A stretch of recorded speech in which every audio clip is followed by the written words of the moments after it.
அனைவருக்கும் வணக்கம். Voice of சனு சேனலுக்கு உங்களை அன்போடு வரவேற்கிறேன் மக்களே. இன்றைக்கி நம்ம பார்க்க போகிறது மகாபாரதம் ஆதி பருவம் பகுதி 40. கர்ணன் தனது சந்தேகம் தீர பிராமண வேடம் அணிந்திருந்த அர்ஜுனனிடம் சென்று, நம்மில் யார் வில்வித்தையில் சிறந்தவர் என்று நமது திறமையை வெளிப்படுத்தும் பாங்கில் போட்டி போடலாம்னு கர்ணன் கூப்பிட்டான். பிராமண வாலிபனும் அதுக்கு சம்மதித்தான். இருவரும் அவரவர் திறமையை அற்புதமாக வெளிப்படுத்தினாங்க. அதிவிரைவில் பிராமண வாலிபன் கர்ணனை விட வில்வித்தையில் சிறந்தவனாக தனது திறமையை காட்டினான். கர்ணன் பிராமண வாலிபன் வில்வித்தையில் சிறந்தவன்னு ஒத்துக்கொண்டு அர்ஜுனன் உயிரோடு இருந்தபோது அவன் கிட்டத்தட்ட என் தரத்தை ஒத்திருந்தான். இப்பொழுது பிராமணனாகிய நீயோ என்னை வென்றுவிட்டாய். பார்க்கவர் எனக்கு குரு ஆவார். உனக்கு குரு யாருன்னு கேட்குறான். அதுக்கு பிராமண வேடத்தில் இருந்த அர்ஜுனன், என் குருவும் ஒரு பிராமணர் என்றான். இருவரும் பேசிக்கொண்டிருக்கையில் மன்னர்களுக்கிடையில் ஒரு குழப்பம் உண்டாயிற்று. துருபத மன்னனுடைய அரண்மனையில் சுயம்வரம் வெற்றிகரமாக நடந்துவிட்டது. ஆனால் அங்கு வந்திருந்த வேந்தர்கள் அனைவரும் அதிருப்தி அடைந்தனர். அரசர்களிடம் சத்திரியன் பிராமணன் பற்றிய எண்ணமே அதுக்கு காரணமாய் இருந்தது. துருபதன் தன்னுடைய மகளை நாடோடி பிராமணன் ஒருவருக்கு மனம் முடித்து கொடுத்து அதன் வாயிலாக நம்மை வேண்டுமென்றே இங்கு வரவழைத்து அவமானப்படுத்தியுள்ளார். பொருத்தமான ராஜகுமாரன் ஒருவன் கிடைக்கவில்லை என்றால் திரௌபதி தற்கொலை செய்து கொள்வதே சரியானதாகும்.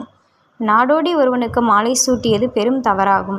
துருபதன் ஆயுள் காலம் முழுவதும் மறக்க முடியாத பாடம் ஒன்றை அவனுக்கு புகட்ட வேண்டும்னு வேந்தர்கள் அனைவரும் ஒன்று கூடி துருபத மன்னனை தாக்க துவங்கினர்.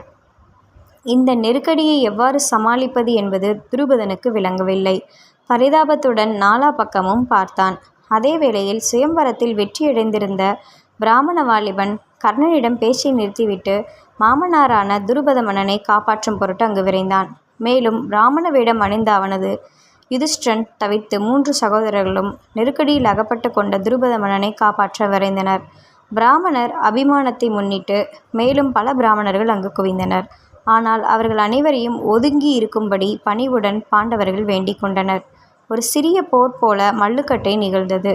அங்கு குழுமியிருந்த அரசர்கள் அனைவரையும் இந்த 4 பிராமணர்களும் வெற்றிகரமாக சமாளித்தனர்.